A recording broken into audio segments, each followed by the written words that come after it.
Good morning. आज के tutorial है हमारा सेल्स बजट। लास्ट लेक्चर में हमने टाइप्स ऑफ बजट के अंतर्गत फिक्स्ड और फ्लेक्सिबल बजट का अध्ययन कर लिया था। उसके न्यूमेरिकल हमने सोल्व कर लिए थे।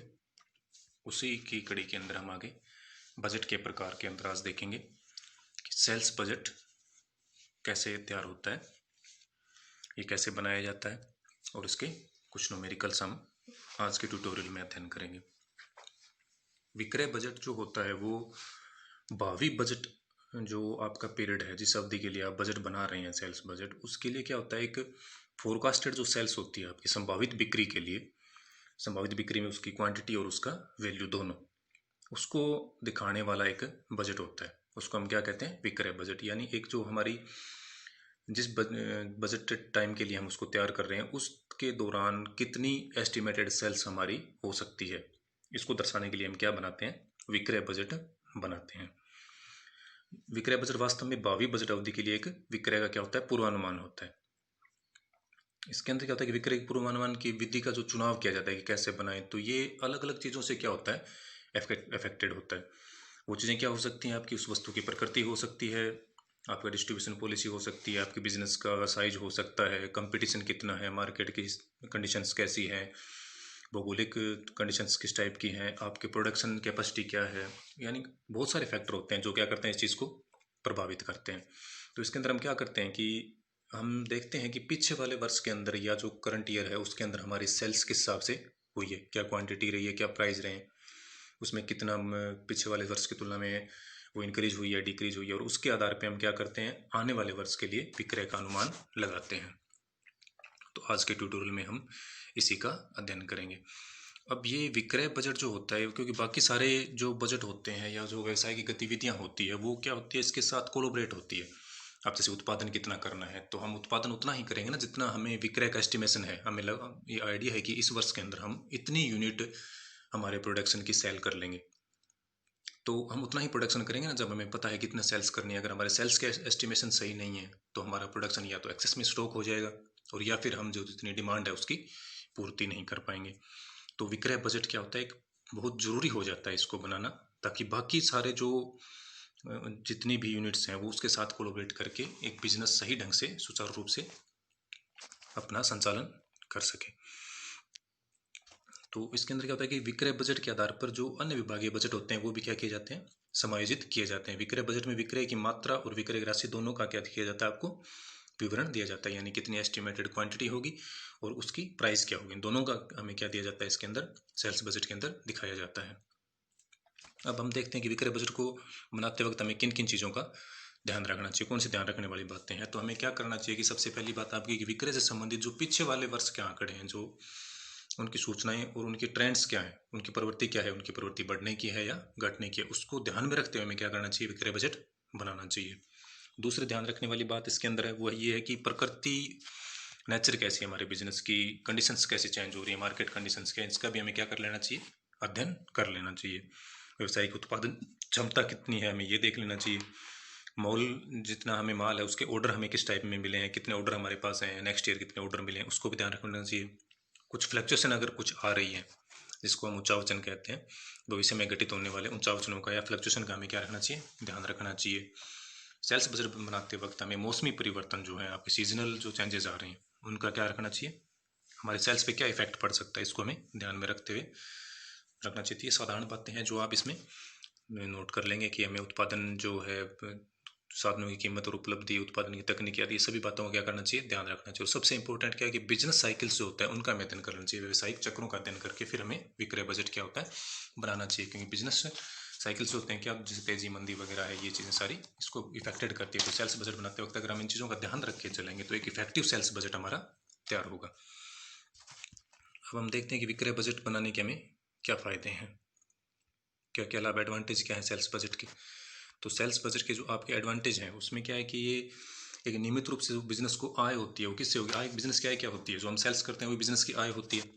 तो विक्रय बजट से हमें क्या होता है, हमें हर वर्ष की जानकारी मिलती है कि हमारी आय क्या है, तो इसका लाभ हुआ। दूसरी बात कि ये आय के साथ साथ हमें लाभों के बारे में बताएगा। इसी तरह से जो हमें है व्यवसायिक जो आय हो रही है उसमें कोई परिवर्तन हो रहा है, वो बढ़ रही है या घट रही है, या हमें उसमें किस और चेंजेस करना चाहिए, इसकी जानकारी भी हमें किससे मिलती है, सेल्स बजट से मिलती है। और सेल्स बजट के आधार पर हम क्या कर सकते हैं, वित्तीय बजट बना सकते हैं, हमारा फाइनेंशियल बजट। क्योंकि फाइनेंशियल बजट कैसे बनेगा, जितनी व्यवसाय की आय है उसी को तो आगे विनियोजन किया जाएगा या उसका वित्त प्रबंध किया जाएगा। तो वित्तीय बजट बनाने के लिए सेल्स बजट बहुत जरूरी हो जाता है, और सबसे इम्पोर्टेंट और लास्ट व्यवसायिक निर्णयों में सहायक होता है। क्योंकि आपको पता है कि बाकी सारी चीज़ें क्या होती हैं, सेल्स से जुड़ी होती है। उत्पादन कितना करना है, परचेज कितना करना है, सारी किस पे डिपेंड करती हैं, एस्टिमेटेड सेल्स पे डिपेंड करती हैं। तो ये व्यवसायिक निर्णय या बिजनेस जो डिसीजन होते हैं उसमें क्या होता है, आपका सहायक होता है। व्यवसायिक बजट के जो आपके व्यवसायिक बजट जितने भी बनते हैं तो क्या करेंगे, इसके ऊपर डिपेंडेंट होते हैं। अब हम देखते हैं कि विक्रय बजट के उद्देश्य क्या हैं। तो विक्रय बजट का जो मुख्य उद्देश्य वो क्या होता है कि आपकी जो उत्पादन क्षमता है, प्रोडक्शन कैपेसिटी जो आपकी है, उसके अनुसार जितना माल आपने प्रोड्यूस किया है, आपका जो उत्पादित माल है, उसके विक्रय हेतु बजट तैयार करना, यही क्या है, मुख्य विक्रय बजट का उद्देश्य होता है। यानी आपकी प्रोडक्शन कैपेसिटी को ध्यान रखते हुए जितना माल आप उत्पादित कितना करना है, ये चीज़ें सारी हमें किसके अंदर मालूम चलती हैं, विक्रय बजट के माध्यम से तैयार कर मालूम चलती हैं। दूसरा उद्देश्य क्या हुआ कि जो आपकी प्रोडक्शन कॉस्ट है, उत्पादन लागत और प्रतिस्पर्धी फर्म की कीमत के आधार पे वस्तु की कीमत निर्धारित करना। अब हमने एक एस्टिमेटेड सेल्स देख लिया कि हमें इतनी यूनिट बनानी है, लेकिन हमें साथ में क्या करना पड़ेगा, ये भी अध्ययन करना पड़ेगा कि इसकी प्राइस क्या रखनी है। और उसकी प्राइस हम कैसे देखेंगे, सबसे पहले तो हम ये नोट करेंगे कि हमारी लागत कितनी आ रही है। फिर हम देखेंगे कि खाली हमारी लागत आने से हम निर्धारित नहीं कर सकते, क्योंकि बाजार के अंदर क्या होती है, प्रतियोगिता होती है। तो जो कम्पिटिटिव जितनी भी फर्म है वो उस चीज़ का किस प्राइस के ऊपर सेल कर रही है, तो हमें उनका अध्ययन करके उसके नियर अबाउट हमें हमारी प्राइस निर्धारित करनी होती है। तो ये चीज़ हमें किससे मालूम चलेगी, सेल्स बजट से। तो इसका मुख्य उद्देश्य क्या होगा कि जो उत्पादन लागत और प्रतिस्पर्धी कीमत के आधार पर हम क्या करते हैं, वस्तु की कीमत निर्धारण करते हैं, किसके माध्यम से, विक्रय बजट के माध्यम से। और इसका अंतिम उद्देश्य क्या होता है कि अधिकतम लाभ के उद्देश्य को पूरा करने के लिए विपणन व्यवस्था करना, यानी मैक्सिमम प्रॉफिट कैसे कमाया जा सकता है, इस ऑब्जेक्टिव को फुलफिल करने के लिए जो आपकी मार्केटिंग व्यवस्था है उसको क्या करता है, ये उसकी प्रबंध करता है। तो ये थे इसके विक्रय बजट बनाने के उद्देश्य। अब हम देखते हैं कि विक्रय बजट बनाने की प्रक्रिया क्या क्या है, process of preparation of sales budget, कैसे बनाया जाता है सेल्स बजट। तो सेल्स बजट बनाने में सबसे पहले क्या किया जाता है कि विक्रय के पूर्वानुमान लिए जाते हैं। आपका अलग अलग क्षेत्र में आपका विक्रय हो सकता है, आपके प्रोडक्ट बहुत सारे हो सकते हैं, हो सकता है एक ही कंपनी अपने 4 या 5 या 10 50 प्रोडक्ट बनाती हो, और वो अलग अलग क्षेत्र में अपना बेचती, जैसे कि नॉर्थ साउथ ईस्ट वेस्ट किसी भी क्षेत्र में हो सकता है, स्टेट के हिसाब से हो सकता है, डिस्ट्रीब्यूशन कैसे भी हो सकता है उसका सेल्स का। तो इसमें क्या किया जाता है, सबसे पहले विक्रय के जो पूर्वानुमान होते हैं वो लिए जाते हैं, किन के माध्यम से, जो विक्रय एजेंट होते हैं उनके माध्यम से, या जो विक्रय करने वाले जो भी यूनिट्स हमने निर्धारित कर रखे हैं उनको एक परफॉर्मा दिया जाता है कि वो बताते हैं कि पीछे वाले साल में ये सेल्स थी, अब के साल में ये है, और आगे भावी संभावनाएं होने की हमें ये ट्रेंड दिख रहा है। तो विक्रय पर पत्र देके एक सेल्स फॉर्मेट दिया जाता है उनको लिए, सिर्फ फोरकास्टिंग के लिए, कि आप एक एस्टिमेट दीजिए कि आपके अनुमान क्या क्या है। अलग अलग क्षेत्र के लिए हो सकता है, वो अलग अलग प्रोडक्ट के लिए हो सकता है, एक साथ अलग अलग प्रोडक्ट और क्षेत्र का बनवाया जा सकता है। तो सबसे पहले क्या किया जाता है, आपका विक्रय पूर्वानुमान है तो एक खाली प्रपत्र या परफॉर्मा दिया जाता है, जिसमें क्या है कि विक्रय पूर्वानुमान के आंकड़े भरने के निर्देश दिए जाते हैं, और उनको क्या किया जाता है, फिर कलेक्ट किया जाता है। तो किस फॉर्मेट में किया जाता है उनसे कलेक्ट, तो साधारण रूप से कैसे भी बनाया जाता है, इसका कोई वैसे निर्धारित नहीं है अकाउंटिंग स्टैंडर्ड के अंदर, लेकिन नॉर्मली जो सेल्स फोरकास्ट के लिए जो प्रपत्र दिया जाता है वो इस टाइप से दिया जाता है कि यहाँ प्रोडक्ट होते हैं, प्रोडक्ट मतलब जितने आप यूनिट्स में जितने प्रोडक्ट आप बना रहे हैं, हो सकता है आपकी एक कंपनी 10 टाइप की चीज़ें बना रही है, तो इस टाइप से XYZ जो भी आप बना रहे हैं, फिर आप इसमें दिखाएंगे कि sales estimated for the year, कि आप कितना इसके लिए अनुमान कर रहे हैं, तो उसमें यूनिट और क्या रेट रखना चाहते हैं, इस यूनिट में इतनी सेल हो जाएंगी, ये बता देते हैं आप। और फिर उसके साथ आप क्या दिखाते हैं, लास्ट ईयर में, लास्ट ईयर की क्या दिखाते हैं आप कि ये सेल्स हमने की है, इसमें जैसे आगे इन्होंने दिखा रखा है कि एवरेज ऑफ लास्ट 3 ईयर। तो ये कोई एक फाइनल फॉर्मेट नहीं है, उसका लास्ट 4 साल के आप दिखा दीजिए, जितना ज़्यादा आप आंकड़े एक साथ देंगे उससे अनुमान लगाना या ट्रेंड को समझना या प्रवृत्ति को समझना क्या हो जाएगा, आसान होगा। साधारण रूप से क्या होता है कि ऐसे एक फॉर्मेट दिया जाता है जिसमें वो क्या बताता है कि हमारे इस साल के अनुमान ये हैं और पिछले वाले सालों की बिक्री इस हिसाब से इस रेट पे हुई है। तो ये अलग अलग यूनिट वाइज या जो आपका रीजन वाइज है उस हिसाब से उनसे क्या किया जाता है, इसको कलेक्ट किया जाता है। उसके बाद हम क्या करते हैं कि जो शाखा या क्षेत्रीय प्रबंधक होता है उनके द्वारा विक्रय पूर्वानुमान क्या कर लिए जाते हैं, सारों से कलेक्ट कर लिए जाते हैं। फिर उनको सारों कलेक्ट करके क्या देखा जाता है, उनमें आपसी समन्वय देखा जाता है। फिर उत्पादन क्षेत्र और विक्रय के आधार पर उनको क्या अलग अलग बांट लिया जाता है कि इस क्षेत्र में इतनी बिकेगी, या इस एरिया में इतनी सेल्स होगी, या ये प्रोडक्ट इतना सेल्स होगा, इस हिसाब से उसको क्या कर लिया जाता है, डिस्ट्रीब्यूशन कर लिया जाता है। उसके बाद हम देखते हैं कि जो समन्वित विक्रय पूर्वानुमान के आधार पर हम क्या करते हैं कि एक अनुकूलतम संचालन स्तर के लिए विक्रय बजट का निर्माण करना और लाभ की मात्रा का निर्धारित करते हैं। हमें अलग अलग एरिया से किस किस एरिया में कितने सेल्स होगी ये हमें एस्टिमेशन मिल गए। अब हम देखते हैं कि हमारी प्रोडक्शन कैपेसिटी क्या है, हम कितना उत्पादन कर सकते हैं और किस लेवल पे हम उत्पादन करें कि हमारी कॉस्ट क्या है, मिनिमम आए।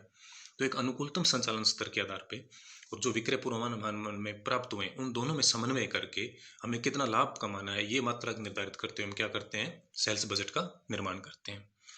फिर विक्रय पूर्वानुमान को अंतिम स्वीकृति प्रदान कर दी जाती है और विक्रय बजट बनाना स्टार्ट कर दिया जाता है। तो जो सेल्स बजट का जो फॉर्मेशन होता है वो कुछ इस टाइप से आपको देखने को मिलता है। इसमें जैसे स्टार्टिंग में आपको एरिया बताया गया एक्स वाई और जेड, ठीक है। उसके बाद आपको प्रोडक्शन बताया गया, अलग अलग एरिया में आप सेल कर रहे हैं। फिर आपके प्रोडक्ट कौन से हैं, आप ए बी सी डी 4 तरह के प्रोडक्ट बना रहे हैं। तो एक एक्स एरिया है उसके अंदर ये चारों प्रोडक्ट बेचेंगे, इसी तरह वाई जेड और कितने भी एरिया हो सकते हैं और उसकी फिर लास्ट में आप टोटल कर देते हैं। अब इसमें जो चीज़ दिखाई गई है वो देखने वाली ये चीज़ है कि budgeted sales for the current year. इस साल आपने क्या बजट अनुमान किए थे। अब इस साल का विक्रय आपने कर दिए थे, इसका अनुमान कब हुआ था, लास्ट ईयर हो चुका है, यानी ये आंकड़े क्या है आपके पास हैं। तो budgeted sales for current year, quantity, price और वैल्यू। फिर इसमें आगे दिखाया गया कि एक्चुअल सेल्स फॉर करंट, ये तो आपने बजट अनुमान किए थे, कब किए थे, पिछले साल आपने किए थे कि अगले साल हमें ये उम्मीद है। यानी अगर हम बात करें 2020-21 के लिए तो ये आंकड़े हमें कौन से साल के हैं, बजट। अब 2020-21 हम करें तो ये आंकड़े हैं 2019-20 जिसमें हमने एस्टिमेशन किया था। और फिर 2019-20 में हुआ कितना, एक्चुअल सेल्स, क्वांटिटी, प्राइस और क्वांटिटी को जो प्राइस से मल्टीप्लाई करेंगे तो हमारे पास क्या आ जाएगी, वैल्यू आ जाएगी। ये आंकड़े तो हमारे पास है।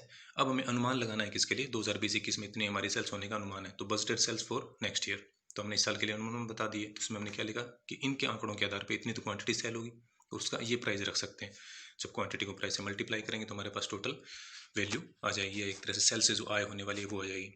इसी तरह हम इन सब का टोटल करके लास्ट में ग्रैंड टोटल के रूप में दिखा देंगे और ये नीचे हमारे पास सेल्स की यूनिट और उनकी प्राइस आ जाएगी। तो यानी एक तरह से कैसे मॉडल चेक किया जाता है कि एरिया के हिसाब से और प्रोडक्ट के हिसाब से इसको बांट लिया जाता है। अब क्या सेल्स बजट को इसी आधार पर बनाया जा सकता है, नहीं, कुछ अलग तरीकों से भी बनाया जा सकता है। कैसे बना सकते हैं हम सेल्स बजट को, 3 आधार पे 4 आधार पे बनाया जा सकता है इसको। पहला है उत्पादन के आधार पे, जैसे आपने क्या बांट लिया कि आपके जो प्रोडक्ट है कितना आपका उत्पादन है, X Y Z A B C D जो भी, उसके आधार पे आपने बना लिया। आप इसको कैसे बना सकते हैं, ग्राहकों के आधार पे बना सकते हैं। आपके कंज्यूमर कैसे हैं, जैसे वो एजुकेटेड है, नॉन एजुकेटेड है, रूरल है, अर्बन है, मैरिड है, अनमैरिड है, मेल फीमेल, आपका इंटरस्टेट है, इंट्रास्टेट है या इंटरनेशनल है, गवर्नमेंट है या प्राइवेट है। तो किसी भी आधार पे बांट के आप ग्राहकों के आधार पे भी इसको बांट के सेल्स बजट को बना सकते हैं। आप विक्रय विक्रेताओं के आधार पे बना सकते हैं कि आपको आप जैसे होलसेलर हैं, रिटेलर हैं, होलसेलर हैं, तो आपने क्या किया कि जो आपके रिटेलर हैं उसके आधार से आपने बांट लिया कि विक्रय विक्रेता मेरे यही है, इनके आधार से मेरी इतनी सेल्स से एस्टिमेशन प्राप्त हुआ है और मेरा ये एस्टिमेशन ये है। क्षेत्र के आधार पर बांटा जा सकता है, नॉर्थ साउथ ईस्ट वेस्ट जैसे भी आपको ठीक लगे। और अवधि के आधार पर, यानी सेल्स बजट को अवधि के आधार पर भी तैयार किया जा सकता है। सेल्स बजट का अकाउंटिंग स्टैंडर्ड के अंदर कैसे फाइनल नहीं किया गया कि इसको वार्षिक या अर्धवार्षिक तैयार करना है, जैसा आपको सुविधा रहे वैसा आप तैयार कर सकते हैं। तो अवधि के आधार पे आपका ये वीकली हो सकता है, मंथली हो सकता है, क्वार्टरली, हाफ ईयरली, ईयरली, जैसा भी हो। तो ये एक सेल्स बजट बनाने के हमने एक तरीके देखते हैं, एक एग्जाम्पल देखते हैं जिसके द्वारा हमें ये और बढ़िया तरीके से समझ में आ जाएगा। इस सवाल के अंदर आपको एक सुमित इंडस्ट्री है, उसके वो 2 तरह के प्रोडक्ट बनाती है, ए और बी। इसके लिए हमारे को इसने क्या बताया कि 31 जून 2013 को समाप्त होने वाले 6 माह के लिए बजटेड और वास्तविक बिक्री दी हुई है। यानी 2013 के साल के लिए हमें क्या क्या दिया गया कि जो आपकी बजटेड सेल्स है और जो एक्चुअल सेल्स है वो दे रखी है। जैसे कि 2 एरिया के अंदर सेल करती है, नॉर्थ और साउथ के अंदर, उसमें बजटेड सेल्स इन्होंने बता रखी है कि आप कौन कितनी यूनिट बना रहे हैं, 2 यूनिट ए और बी। तो ए यूनिट 500 यूनिट है, वो 10 रुपये के हिसाब से सेल करती है। बी यूनिट जो है वो 300 यूनिट है और 6 रुपये के हिसाब से सेल करती है। इसी तरह साउथ में इसके आंकड़े दे रखे हैं और फिर हमें नीचे इसके एक्चुअल सेल्स के आंकड़े में बता रखे हैं। उसके भी इन्होंने एस्टिमेट बजट तो ये लगाया था और वास्तविक ये था। फिर इन्होंने नीचे बताया कि विक्रेताओं के प्रतिवेदन, यानी स्टार्टिंग में हमने देखा था ना कि सेल्स बजट कैसे बनेगा, हम विक्रेताओं से प्रपत्र प्राप्त करते हैं और उसके आधार पर बनाते हैं। तो नीचे सूचना दी गई है कि विक्रेताओं के प्रतिवेदनों से ज्ञात होता है कि जो 30 जून 2014 को समाप्त होने वाले 6 माह के लिए बजट निम्न प्रकार से किया जा सकता है। यानी पीछे वाले आंकड़े मैंने उससे प्राप्त किए, उसमें वो क्या बताते हैं, पीछे के आंकड़े देते हैं प्लस इस हर साल के लिए क्या करते हैं, अनुमान भी बताते हैं कि ट्रेंड क्या रहेगा, इंक्रीजिंग है या डिक्रीजिंग है। तो उन्होंने बताया कि जो नॉर्थ और साउथ है उनके लिए ए और बी प्रोडक्ट है, उनमें उन्होंने क्या बताया कि कुछ यूनिट्स इंक्रीज हो सकती हैं। जैसे ए के लिए उन्होंने 100 यूनिट बताया, बी के लिए 50, इस तरह साउथ में ए के लिए 80 और बी के लिए 40 यूनिट का इन्होंने कि 2013 की तुलना में इतनी यूनिट्स क्या हो सकती हैं आपकी इंक्रीज हो सकती हैं, ये इनका अनुमान है।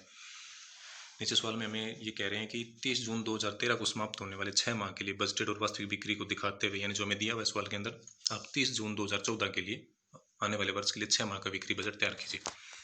तो बिक्री बजट हम कैसे तैयार करेंगे, पीछे वाले साल के आंकड़े हमें दिए गए हैं उसको हम दिखाएंगे, उसके आधार पे जो इंक्रीजिंग या डिक्रीजिंग ये बता रहे हैं उसको ऐड करते हुए उसकी क्वांटिटी और उसकी प्राइस रखिए, उसकी वैल्यू से दोनों को मल्टीप्लाई करेंगे, हमारे पास वैल्यू आएगी और ग्रैंड टोटल करके हम क्या बनाएंगे, सेल्स बजट बनाएंगे। तो ये यहाँ पर इसको सोल्व किया गया है आपका। तो बजटेड सेल्स हमें दी हुई है 30 जून 2013 के लिए, उसमें क्वांटिटी हमें बताई हुई थी कि ए की आप 500 क्वांटिटी सेल कर रहे हैं, बी की 300, ये क्या था बजटेड। प्राइस भी हमें सवाल के अंदर बता रखे 10 रुपये और 6 रुपये, इसको मल्टीप्लाई करेंगे तो वैल्यू के अंदर ये 5000 और 1800 रुपये आ गई। इसी तरह साउथ रीजन के लिए भी ए और बी की वैल्यू हमें सवाल के अंदर दी हुई थी कि 600 यूनिट और 500 यूनिट है, उनके प्राइस 10 और 6 बताए गए थे। तो यहाँ हमने इसको 10 और 6 से मल्टीप्लाई करके ये वैल्यू हमारी सामने आ गई है। अब ये था हमारे बजट सेल के सवाल के अंदर में क्या दिया हुआ था, 30 जून 2013 की एक्चुअल सेल्स भी दी हुई थी कि 550 और 350 यूनिट सवाल के अंदर में गिवन है, और प्राइस भी हमें दे रखे, तो हमने सिर्फ इसको क्या किया, यहाँ पे मल्टीप्लाई किया। अब हम बात करते हैं कि बजटेड सेल्स हमें किसको बनाने के लिए बोला है, 30 जून 2014 के लिए हमें इसको बनाने के लिए बोला गया। तो ये कह रहे हैं कि जो नॉर्थ रीजन है उसमें ए की कितनी यूनिट इंक्रीज हो जाएगी, नीचे हमें सवाल के अंदर दिया हुआ कि 100 यूनिट इंक्रीज हो जाएगी। तो हम यूनिट कितनी बना रहे थे ए के लिए, जो बजटेड थी, बजटेड की तुलना में वो उसको बढ़ा रहा है, तो जो 500 थी उसकी जगह, अब सवाल के अंदर आपको ये भी दिया हो सकता है कि इंक्रीज जो यूनिट हुई हैं वो बजटेड पे हैं या एक्चुअल पे हैं, तो आपको उसी के ऊपर लेनी है। अभी इसी एग्जांपल के अंदर हमें बजटेड के ऊपर 100 यूनिट बढ़ने के बारे में बताया गया है। तो बजटेड हमारी कितनी है 500, 100 इंक्रीज हुई तो कितनी टोटल यूनिट होगी 600। सपोज दैट हमें ये दिया होता है कि आपकी एक्चुअल सेल्स के ऊपर 100 यूनिट इंक्रीज हो रही है, तो एक्चुअल सेल्स हमारी कितनी है यहाँ पर, एक ही 550 यूनिट है, तो यहाँ पे हम कितनी करते हैं 650। तो इस सवाल के अंदर हमें पढ़ते वक्त ध्यान रखना है कि हमें किसके ऊपर इंक्रीजिंग या डिक्रीजिंग दी हुई है, बजटेड पे या एक्चुअल पे। तो इन्होंने इस सवाल के अंदर बजटेड पे दी हुई है, तो 500 की जगह 600 हो जाएंगे। इस तरह बी के लिए हमें क्या बोला गया है कि 50 यूनिट इंक्रीज होंगी, बी की हम कितनी यूनिट बजटेड थी 300 यूनिट, तो ये कितनी होगी 350 यूनिट। प्राइस सवाल के अंदर बढ़ना या घटना नहीं बताया गया, तो हम क्या मान के चलेंगे कि जो हमारा बजटेड या एक्चुअल है उसी को हम इसमें लेके चलेंगे। तो वो 10 और 6 रुपये बताया गया, तो इसको मल्टीप्लाई करेंगे 600 को 10 से, तो ये 6000 आ गया। 350 को 6 से मल्टीप्लाई करेंगे तो 2100 रुपये आएंगे, इनकी टोटल कितनी होगी 8100 रुपये। इधर यूनिट्स की टोटल कितनी होगी 600 और 350, 950। इसी तरह हम बी का निकाल देंगे, उनका इंक्रीजिंग डिक्रीजिंग मिलाते हुए, और लास्ट में इन सब की टोटल कर देंगे तो उसको ग्रैंड टोटल बोला जाएगा। तो ये आपका क्या है, एक 2014 के लिए हमने सेल्स बजट को तैयार कर दिया है। तो इस तरीके से आपको क्या बनाना है, सेल्स बजट को तैयार करना है। Thank you.